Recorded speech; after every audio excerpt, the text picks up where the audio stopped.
আজকেই তৃণমূলের 21শে জুলাই মেগা শহীদ দিবস এবং আজকেই মমতা বন্দ্যোপাধ্যায়ের বিরুদ্ধে আদালত অবমাননার মামলা সুপ্রিম কোর্টে। ইতিমধ্যে আপনারা হয়তো খবর পেয়ে গেছেন, কিন্তু ডিটেলসে প্রতিবেদন আমরা নিয়ে এসেছি। আপনাদেরকে অনুরোধ, আপনারা পুরো ভিডিওটি শেষ পর্যন্ত দেখবেন।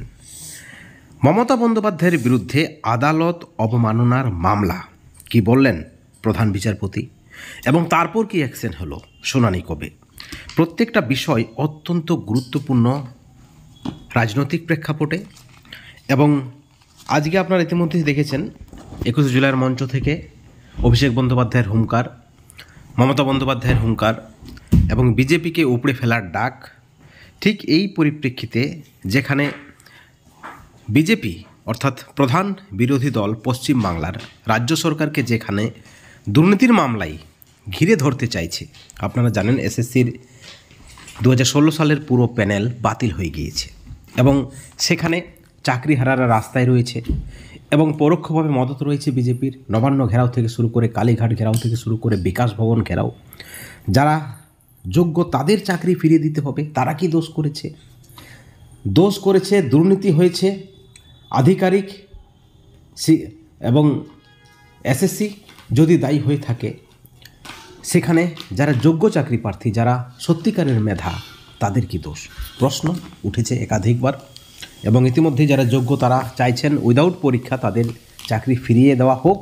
কিন্তু আবার আজকেই আরও একটি মামলা, যেখানে এসএসসি নোটিফিকেশন জারি করেছে, সেখানে 10 নম্বর নিয়ে একটা চ্যালেঞ্জ মামলা হয়েছিল এবং সেই মামলায় অবশ্যই সুপ্রিম কোর্ট হাইকোর্টের ডিভিশন বেঞ্চের রায়কে বহাল রেখেছে। অর্থাৎ এসএসসির নোটিফিকেশনে বিজ্ঞপ্তিতে আর কোনো বাধা রইল না, নতুন নিয়োগের পরীক্ষা হবে, যদিও তারিখ ঘোষণা হয়নি। কিন্তু গত 3রা এপ্রিল এসএসসির 26,000 চাকরি বাতিলের মামলার রায় নিয়ে সাংবাদিক বৈঠক করেছিলেন রাজ্যের মুখ্যমন্ত্রী মমতা বন্দ্যোপাধ্যায় এবং সেখানে মামলার রায় নিয়ে এবং তৎকালীন প্রধান বিচারপতি সঞ্জীব খান্না ও বিচারপতি সঞ্জয় কুমার সম্পর্কে বিতর্কিত মন্তব্য করেন মমতা বন্দ্যোপাধ্যায়। এমনটা কিন্তু তার বিরুদ্ধে অভিযোগ এবং এই মর্মে গত 24শে এপ্রিল শীর্ষ আদালতে আদালত অবমাননার মামলা দায়ের করে একটি সংগঠন এবং সেখানে অবশ্যই মামলার নথি আদালতে জমাও দেওয়া হয়। আপনারা জানেন কোন সংগঠন এটা। এবং এই মামলাকারী একটি স্বেচ্ছাসেবী সংগঠন আত্মদ্বীপ। এর আইনজীবীকে প্রধান বিচারপতি যদিও আদালতে সামান্য ভৎসনাই করেছেন, যেমনটা আমরা বলবো, প্রধান বিচারপতি বলেছেন যে আদালতের মধ্যে রাজনীতি করবেন না এবং আরও পর্যবেক্ষণ প্রধান বিচারপতির, আদালতে রাজনীতি করার চেষ্টা করবেন না, রাজনীতির লড়াই অন্য জায়গায় লড়ুন। অর্থাৎ যে মন্তব্যটা বিচারপতির, প্রধান বিচারপতির, অনেকে বলছেন একেবারে এই মামলা খারিজ হয়ে গিয়েছে, কিন্তু তা নয়, এই মামলা খারিজ হয়নি। নয়াদিল্লিতে শীর্ষ আদালতে এই মামলা অর্থাৎ আদালত অবমাননার মামলা, মমতা বন্দ্যোপাধ্যায়ের এই মামলা রয়েছে এবং সেই মামলাতে তাৎপর্যপূর্ণ মন্তব্য করেছেন প্রধান বিচারপতি বি.আর. গাভাই। একেবারে রাজনীতি শুরু, যেমনটা অনেকে বলছেন যে আইনজীবীর সঙ্গে মমতা বন্দ্যোপাধ্যায়ের বিরোধিতা এবং রাজনীতি শুরু। মামলাকারী স্বেচ্ছাসেবী সংগঠন যার নাম আত্মদ্বীপ, তার আইনজীবীকে ভৎসনা বলতে পারেন, ভৎসনা বিচারপতির। এবং শুধু তাই নয়, এই মামলার যৌক্তিকতা নিয়েও কিন্তু প্রশ্ন করেছেন বিচারপতির পর্যবেক্ষণ, আমাদের এখনই এই মামলা খারিজ করে দেওয়া উচিত নয় কি?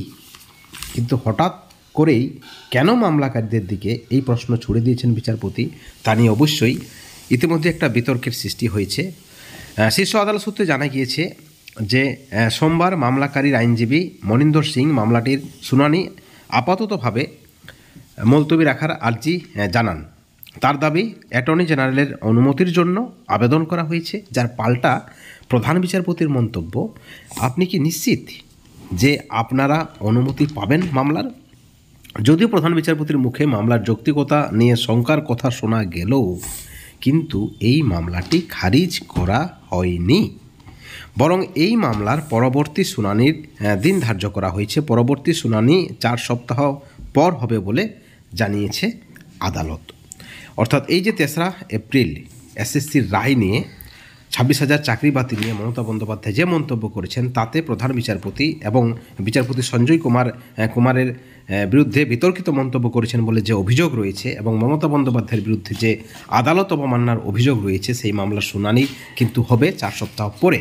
আপনারা সকলেই জানেন যে রাজ্য সরকার যাতে করে কারো চাকরি বাতিল না হয় সেই পক্ষে রয়েছে।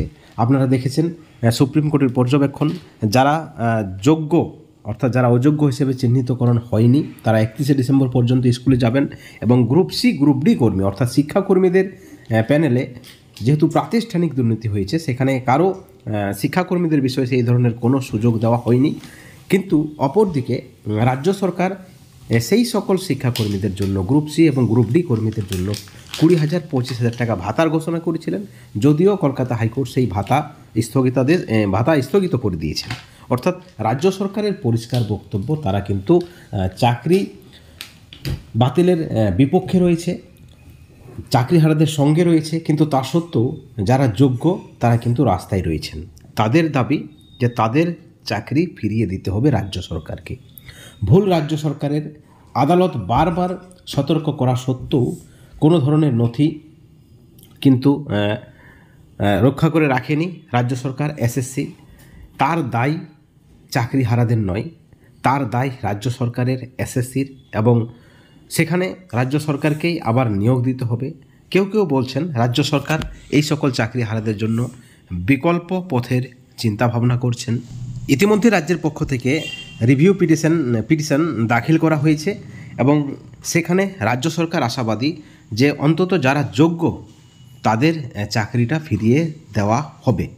অর্থাৎ একটা নতুন মোড় নিতে চলেছে এবং অত্যন্ত জটিল মোড়, কারা যোগ্য কারা অযোগ্য এই নিয়ে একটা দ্বন্দ্বের সৃষ্টি হতেই পারে এবং রাজ্য সরকারের নাকি উদ্দেশ্য যে যোগ্য অযোগ্য নিয়ে একটা চরম দ্বন্দ্বের সৃষ্টি করা, যাতে করে এই মামলার মোড় আরও পেঁচালো হয়ে যায় বা এই মামলা আরও জটিল হয়ে যায়, যাতে করে পুরো প্যানেলটাকে বাঁচানো যায়। যেমনটা কিন্তু যুক্তি দেখাচ্ছেন বঞ্চিত চাকরি প্রার্থীদের যারা আইনজীবী রয়েছেন, তরুণজ্যোতি তেওয়ারি থেকে শুরু করে বিকাশ রঞ্জন ভট্টাচার্য থেকে শুরু করে অনেক আইনজীবী কিন্তু দাবি করছেন যে এই চাকরি আর কোনোভাবেই ফিরে পাওয়া সম্ভব নয় এবং এই চাকরি বাতিলের নিয়ে সমালোচনা করেছিলেন মুখ্যমন্ত্রী মমতা বন্দ্যোপাধ্যায় এবং তার পরিপ্রেক্ষিতে তার বিরুদ্ধে আদালত অবমাননার অভিযোগ তুলে মামলা হয়েছে।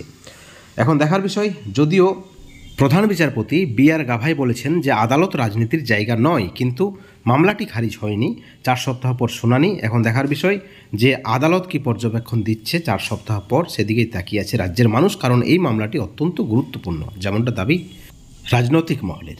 এই ভিডিওর পরিপ্রেক্ষিতে অবশ্যই আপনারা আপনাদের মতামত আমাদের চ্যানেলের কমেন্ট সেকশনে কমেন্ট করে জানাবেন। সবশেষে একটাই কথা বলবো, ভালো থাকবেন, সুস্থ থাকবেন, কিন্তু কোনো ধরনের দুর্নীতি থেকে দূরে থাকবেন। Thank you so much.